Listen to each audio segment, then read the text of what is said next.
Hrafnhildur Lóa Einarsdóttir var kosin vinsælasta stúlkan í fegurðarsamkeppni Íslands árið 1983.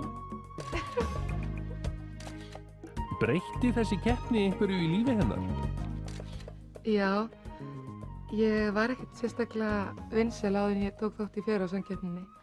Það kom mér svo óvart, ég gleymi aldrei, ég bara hló og grét og kannski svona þessi típisku viðbrögð fegurðardrottningar.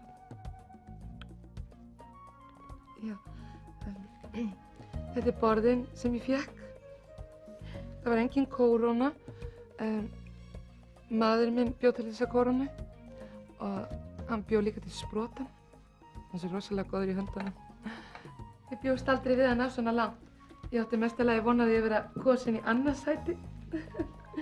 En stærsti vinningurinn var samt að ég kynntist manninum mínum þetta kvöld.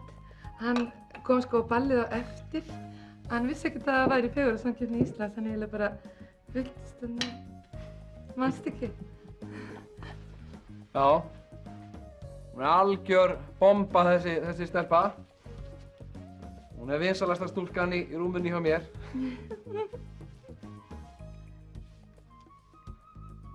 Ef ekki taka myndi vinnunum. Velkomnir! Manninu mínum datt nafnið í hug, þú veist, Vinsól borðarnir. Og ég verð að segja það að þetta er örugglega vinsælasta sólbaðstofan í bænum. Hrafnhildur hefur nokkur ára skeið rekið sólbaðstofuna Vinsól. Allar starfsstúlkurnar mínar hafa einhvern tímann við kostnað vinsælasta stúlkan. Þú? Margrét, 91. Þú? Erla Sif, 98. Guðrún, 65.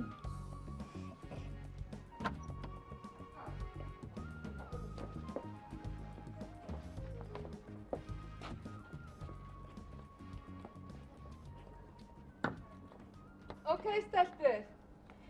Vinsól!